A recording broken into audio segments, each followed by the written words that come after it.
Well, looks like the Federal Reserve is going to keep interest rates steady this week. So the real question is, what does it mean for your retirement savings? Well, stay tuned this week's episode of the Retirement Income Source, where it's all about your income.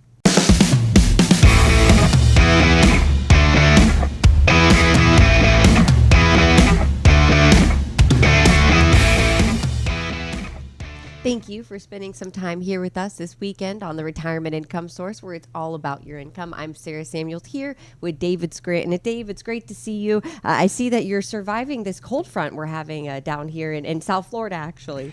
It has been pretty cold. I know a lot of the country that's listening to the show can't really sympathize with us. They don't feel sorry for us. But yeah, a couple mornings we got up in the morning, it was 45 degrees. It was pretty, And that's pretty cold for us down here. That's a real polar vortex. But I know that big parts of the country are dealing with those actual cold fronts, right? Where it's below freezing. It's crazy. The real cold front, that's right. The real cold fronts, right. So hopefully everyone is staying safe out there. But it's good to be here with you, Dave, and of course with all of our listeners. And today's topic is a great topic because we know that the Federal Reserve is most likely not going to do anything about interest rates. They're hitting the pause button. We're seeing some good indicators from the economy, Dave, but there's still a lot of uncertainty. There's still some volatility.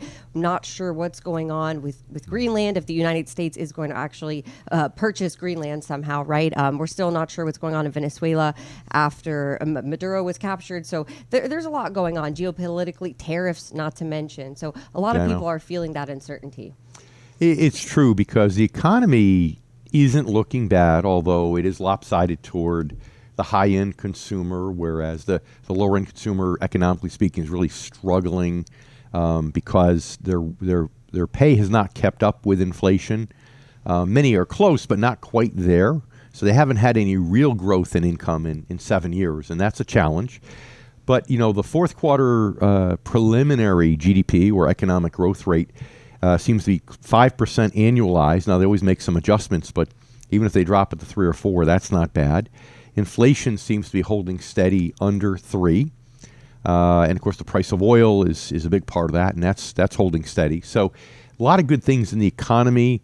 The markets like all the deregulation that comes with this administration to make things flow more freely. So that's good, too. But the Federal Reserve, isn't using, one reason they would have one excuse for not lowering rates would be, oh, gosh, we're worried about inflation. But I don't think that's the real reason. I think the reason now that they could state perhaps is just that you can't, the economy is growing at a decent rate. Maybe we hit a pause. Maybe it's not necessary. Sarah, I personally believe that until we see a new Fed chairman in April or May, that they might just stay level until then. And then rates will start dropping after the new Fed chairman comes in to keep the country going. Yep. And why do you think that is, Dave? What would be the goal there by lowering the interest rates to spur on spending? Well, the big thing with lowering interest rates at this stage is that 75%, since the beginning of AI, 75% of the gain in the market, the S&P 500, came from AI. Okay, so we talk about this bull market, but a lot of it is AI stocks that have generated, and there's a lot of infrastructure that was purchased, and that's starting to slow down now. It's slowing down because it's too expensive to finance it, right? So, but if rates start to drop, you'll see a lot of the other sectors of the economy, of the stock market, start to take off, so the markets can continue to do well, and companies can continue to have capital spending. Right now, they're slowing down on capital spending because it's just too expensive. Real estate sales have come to a halt in many areas of the country because, not because rates are too high, but because, if you have a 3.5% mortgage and you sell your house to someone, now you're going to buy a new house and end up with a 6.5% mortgage. So you're just going to stay with your house no matter what. So there's not a lot of inventory on the market, which means real estate, which is really a great leading indicator, is slowing down significantly. Yep. It's a cooling down of those markets. But the big thing is that if you're investing for income, if you're invested the right way, right? If you have your investments working for you, if you're in that space, that 5 to 10 years within retirement, you're generating interest and dividends enough to meet your wants and needs in retirement. So you don't have to worry as much about all this uncertainty and volatility, of course, when you're invested the right way. So for all of our listeners, I want to make sure that you get a copy of a white paper we put together exclusive for listeners of this radio show. It's the 7 risks to your retirement. And you can download that absolutely free. We talk about market volatility in that white paper, but you can get that at incomeradio.com. I'm Sarah Samuels here with David Scranton, and you're listening to the Retirement Income Source Radio Show, where it's all about your income. So it looks like the Federal Reserve is not going to be raising interest rates, lowering interest rates. Really, they're hitting the pause button at their meeting next week. And Dave, you said that we're probably not going to see anything happen really until May or June when there's a new Federal Reserve chairman elected. And then maybe at that point, they'll start lowering interest rates again. Yeah, I think at this point, with all the banters going back and forth between the president and Jerome Powell, that he's just going to, he knows he's getting replaced most likely. I think he's just going to put his foot down and say, you know what, that's it. I'm going to try to maintain the Fed's independence by not bowing to the pressure of the White House, and that's it. But I think that'll change after the fact because of people, their interest our interest in keeping the economy stimulated, because the last quarter of the year being at 4% growth, 5% growth is before revisions is great. But the reality is that the fourth quarter has a seasonal adjustment to it because of the holidays, and it's often pretty typical. But what we had seen is things starting to slow down on the horizon. So the country's still growing, but at a slowing rate. And as I said many times, you have to get ahead of that. The Fed uses backward-looking instruments mostly, and as a result, they don't react until it's too late. So the recession isn't quite here, but it's almost no way to prevent it, and then they start lowering rates, or vice versa when rates are going up. So again, I think that rates will be lowered, but again, when the new Fed president comes in, that'll be the time. So really might be the last few months that you have to be able to lock in the higher interest rates before we see some more cuts. Well, that's the great news for you as a listener, that if you listen to, you see, okay, we've lost since, let's say, Labor Day. We've had 0.75% drop on short-term interest rates. Long-term interest rates didn't come down quite as much. But now it gives you a few months, if you haven't made that also important shift that we talk about on the show all the time, to make it, right? That shift from being a growth investor where you just want to see your money grow regardless of whether it comes from income or capital appreciation, to becoming truly an income first, capital appreciation second investor. And I think that's really the key. So I know a lot of people, Sarah, haven't done it yet because they feel like, the markets are going up. I want to squeeze a little bit extra gain out of the market. They look strong. But we can already see the AI trade starting to slow down. And that's why the markets have pulled back from their high just a little bit, just 2.5 percentage points. But hopefully that's enough for our listeners to say, you know what? Yes, we're pulling back. Yes, maybe that ridiculous growth we've seen in technology over the last 3 years is slowing down.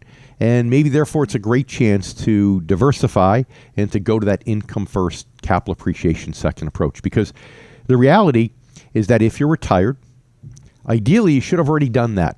But if you didn't, the good news is you didn't really lose anything yet because rates are still reasonably high and the markets are still reasonably high. But if you're not retired, if you're retired, you still have more time because you've been fortunate. If you're not retired, but you're within 10 years of retirement, you really should consider making that transition. And you might say, gosh, 10 years out seems like a long time. I can see it if I'm retired or within a couple of years. But Dave, why should I be making a transition to income first, capital appreciation second, as far as 10 years out? Welcome back to the Retirement Income Source, where it's all about your income. I'm Sarah Samuels here with David Scranton, and we appreciate you spending some time here with us as we're talking about looking ahead next week, what the Federal Reserve is planning to do. It looks like they're going to not cut interest rates anymore right now. Dave is saying we probably won't see interest rates cut until later on, maybe May or June, when the new Federal Reserve chairman is elected. But Dave, a few minutes ago, you mentioned that it's important for people that are not retired just yet, heading into retirement. It's important for those maybe 10 years out from retirement to start to make that transition to income first. So first, tell me a little bit about why it's important, why that 10 years. Well, generically, it's important. It's even more important now, I think, with some of the uncertainty going on, and we'll talk about that more. But generically, it's important because you want two things to be true when you're ready to make that transition. Number one, you want the markets to be high. So when you're transitioning from capital appreciation oriented instruments into income first instruments, you have more money going into that income first instrument, which will give you more income. But you also want interest rates to be high, right? So you're trying to balance two things, and it's kind of like flipping a coin, right? If you flip a coin once and you want heads, you have a 50% chance. But if you flip it twice and want heads both times, you're down to 25%.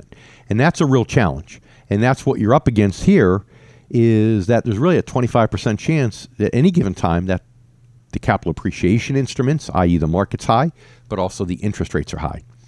So you have to plan in advance. And anybody who knows someone who tried to retire right around the early 2000s knows that, right? Or in 2000 wanted to retire in 2010, right? They could have put a plan together in January of 2000 to retire 10 years later. And the problem is 10 years later, the markets were still down by about 20%. So if you hadn't made that transition in 2000 to an income first, capital appreciation second approach, you'd be underwater and you'd probably be stuck working for many, many more years. So Sarah, that's the general reason why it makes sense to look 10 years out, because you don't want to leave it all to chance. Right. You don't want to gamble.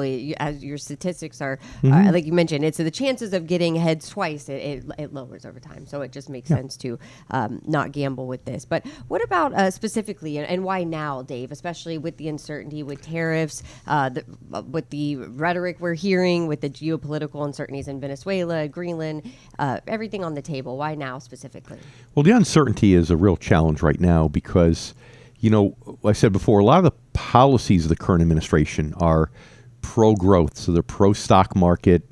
When you lower taxes and you ease regulation, those are all things that are more pro-market, right? And that's good. But also markets they don't like surprise. Companies don't like surprise. So if a company's trying to plan ahead, and maybe they're making an investment in capital equipment, or they're trying to go down a new path, they're not going to do it if they have some reasonable certainty of the future. So, for example, the president trying to get the oil companies to go back in Venezuela. Well, they're looking at it and saying the amount of capital investment it would take to get set up again in Venezuela, not really knowing who is replacing the Maduro regime, right? All of a sudden now it becomes a question of that's a lot of risk. Do we really want to make that investment there and take that risk? So that's one example. Then we thought the tariff stuff had dwindled, but just recently, last weekend, in fact, the president came out and said, well, countries that are really opposing our takeover of Greenland, well, we're going to raise your tariffs. So now tariffs seem to be the weapon of choice back on the table again, right? So again, there's more surprises and less certainty. So you have that. And then you've got the whole issue of, one weekend we're taking over Greenland, another weekend we're going into Venezuela, next we're going into Cuba. And those are geopolitical risks, right? You never know what's going to happen. When is it that another country is going to feel threatened enough that's not friendly to us that they're actually going to come out militarily? And now we get dragged into enormous conflict. So that's the biggest thing, I think, right now is scaring the markets today. But even if those things didn't exist, making that shift 10 years before retirement is still the right time. And remember, we're not talking about no growth. We're talking about income first, capital appreciation second. Yep. And the stock markets, like you mentioned, are very speculative. There's a lot of worry and concern. They're very emotional. And that's something we actually address in the 7 Risks to Your Retirement white paper that is available exclusively for our listeners. You can get it for free by downloading it from our website, incomeradio.com. And you're listening to the Retirement Income Source Radio Show, where it's all about your income. I'm Sarah Samuels here with David Scranton. We're talking about what's going on right now in the markets, what it looks like the Federal Reserve is going to be doing next week. and dealing with all of this uncertainty over tariffs, what's going on around the world, there's a lot of questions. And of course, all of that volatility, the markets don't like that. So Dave, we're talking about that 10 years, why it's important for people that are 10 years or so out from retirement to start to make that income first, growth second. Again, income first, growth second. There's still growth. It's not full income. Make that year 10 years out from their retirement. One of the big things, though, is inflation. A lot of people are still concerned about inflation. It seems like it's holding steady around 2.7% or so, higher than the Federal Reserve's benchmark of 2%. But people are worried about that in different polls and surveys. People just feel like inflation is too high.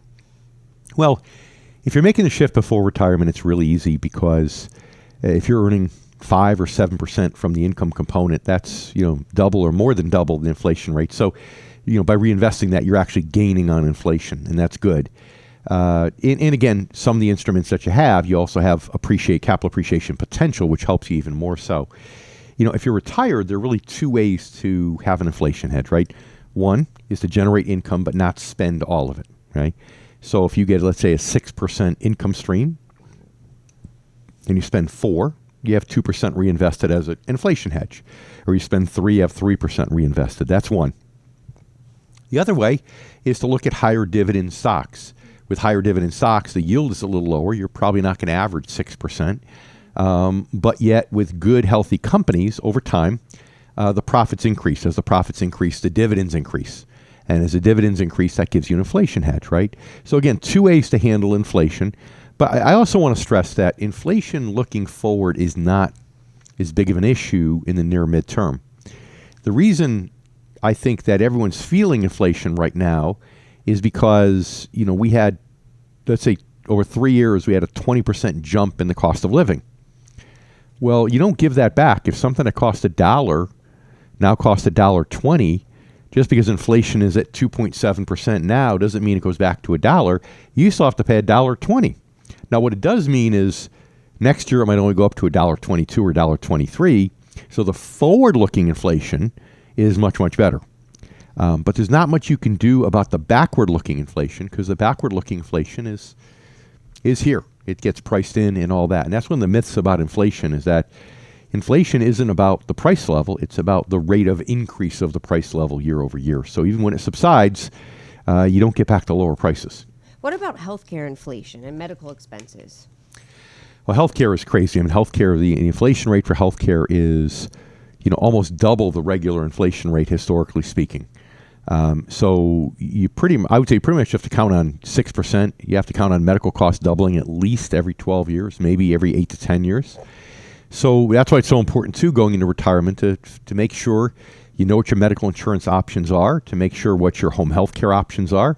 Because I know one thing, Sarah, none of our listeners, when they set their goals for retirement, none of our listeners has set as a goal that they want to move into a convalescent facility, right? Yeah.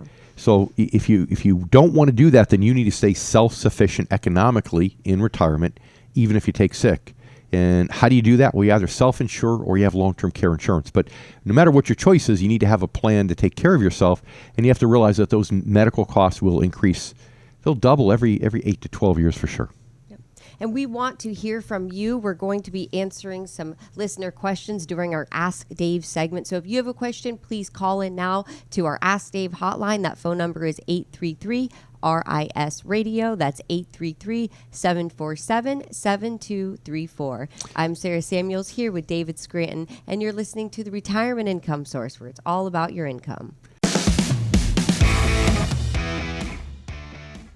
Welcome back to the Retirement Income Source, where it's all about your income. I'm Sarah Samuels here with David Scranton, and we appreciate you spending some time here with us as we're talking about what's going on in the economy, a lot of political uncertainty, a lot of geopolitical concerns with what's going on in different countries. Plus, it seems like the Federal Reserve is not going to be lowering interest rates next week, and they may not lower them again until May or June. So it's a unique opportunity for people to lock in those higher interest rates now, for income investors at least, that want to make that switch or want to make sure they're investing for income the right way. Mm-hmm. Yeah, and I don't think interest rates even then will go to zero like they were for a long time. It's not going to drop suddenly. Right, but the point is that we will see lower interest rates, and when you're retired, if you're making 5% instead of 4%, that's 25% more income And that's a big deal, whether you need it or whether you don't need it, and use it as an inflation hedge. Yep. It makes a big deal overall, especially in the long run when you're looking at the rising costs of things in general. So let's get to our Ask Dave segment. We have a lot of our quite great questions from listeners. If you have a question, we would love to hear from you. You can call into our live hotline now. Again, that phone number is 833-RIS-RADIO. That's 833-747-7234. Our first question here comes from Robert in Westport. He says, I keep hearing about tariffs affecting the stock markets. Is it a good idea for me to move everything to bonds and cash? Okay, Robert. Well, that question is, it depends. If what it does mean to me is that it's a good time to move to an income first, capital appreciation second approach. Now, whether you do that with higher dividend stocks or whether you do that in what I call the worlds of bonds and bond-like instruments, which I put preferreds in there and some other things, really depends upon two factors. Number one, how much income you need in retirement or want as a percentage of your assets, right? If you want 3% per year income of your assets, then you can do it in higher dividend stocks. If you want 5 or 6, well, then you need to go to bonds and bond-like instruments with more of it. So it really depends on how much income you need as a percentage of your liquid assets, but also depends upon your risk tolerance level. Even high dividend stocks could drop more in value than bonds and bond-like instruments as a general rule. So part of it in retirement isn't just, is my income going to change or am I okay, right? Because that's the first part. How much income you need, as long as you go to income first, capital appreciation second, you're fine. Gosh, if my investments drop by 50% on paper, my income shouldn't change, so I'm fine. But that's a very left brain logical argument. Okay? The problem is there's emotions attached to money. And Robert, especially when you're retired, that makes a big deal. Now, when you're working, it probably didn't because, hey, I see my 401k drop by half. It doesn't matter. Well, I'm putting more money in. I'm dollar cost averaging. That's great, right? It'll come back. I'm young. I've got a long time to go. But if you're retired or close to retirement, it changes the math now because even though the interest and dividends that get paid out from the investments might be the same, if you're staring down the barrel of investments that are down by 25 or 35 or 50%, you may not feel comfortable retiring, even though the left brain math says you can. And if you're retired, you might not even be able to enjoy the income you're getting, and you may not want to spend it all because you see your investments dropping in value. So again, you got to look at A, how much income you need as a percentage of what you have invested, and make that decision whether you're going to higher dividend stocks to get that income first, capital appreciation second approach, or bonds or bond-like instruments. But then just do a quick gut check. Am I okay if my account drops by 10%? What if it's 20? What if it's 30? And find out where that pain point is. And that pain point will give you an answer to the appropriate mix that you should have of high dividend stocks versus bonds in your quest to transition to an income first, capital appreciation second approach. Robert, I hope that helps.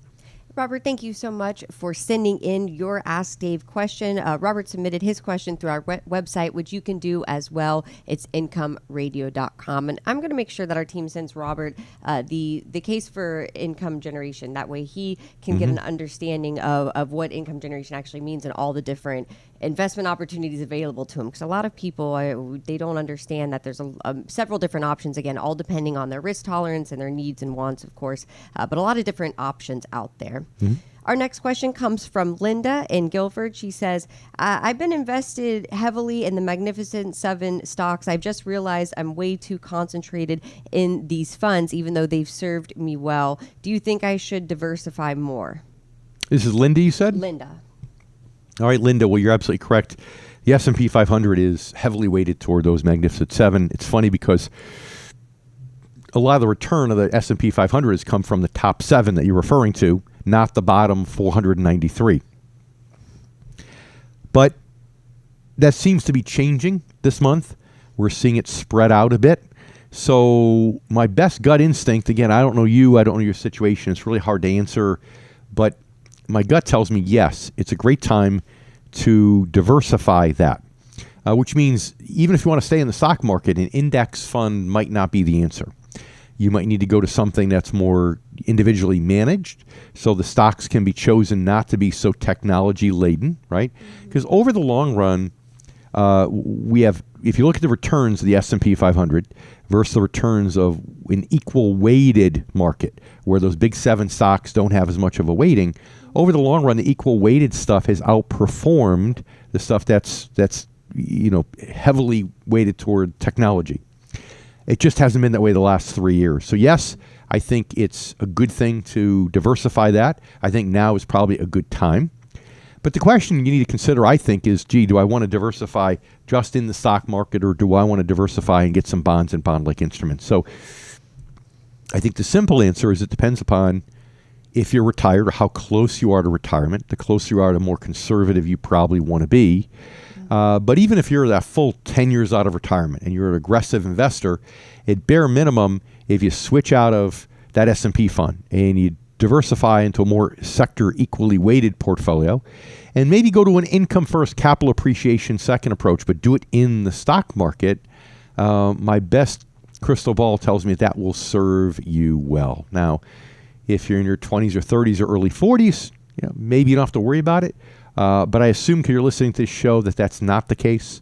So again, best advice I can give at this time without knowing your personal situation. Linda, thank you. And Linda, thank you so much for sending in your Ask Dave question. We always love to hear from our listeners, especially your retirement questions. You can send them into our show. You can do it through our website, incomeradio.com. You can also call into our hotline. It's 833-RIS-RADIO. That's 833-747-7234. So bottom line, Dave, what do people need to understand right now? Basically, they have a few months to really lock in rates where they are, and then as they lower interest rates, as the Federal Reserve lowers interest rates, that really might be their last chances to lock them in. For a while, yes, and here's the thing: if you have a lump sum goal, you want to cash your money out in several years and buy a second home or buy an RV or maybe pay for college with that money for your grandchildren, that's okay. Then you don't necessarily have to worry about income first, capital appreciation second. But if a majority of your money is there to replace your paycheck at retirement, and even if you don't know how much of it you'll need or when you'll need it, early retirement, you may not need as much. Later in retirement, you might need more. In that case, it absolutely positively makes sense to go to an income first, capital appreciation second mindset. Why? So that you're not withdrawing principal every year in retirement. And that way there, when you don't withdraw principal, the market fluctuations don't affect you once you're retired. So that's the proper direction for most of you, at least to start. But keep in mind, it's not like a switch on off. It's a rheostat. You can adjust it gradually. And I think with what's happening now with interest rates, Sarah, it makes that conversation and the timing of this is really good. Yep, there's no time like the present. Well, we appreciate your time, of course, spending it here on the Retirement Income Source, where it is all about your income. And most important, we hope that you're here with us next week, same time, same station. I'm David Scranton, here with Sarah Samuels. And yes, you're listening to the Retirement Income Source, where it's all about your income.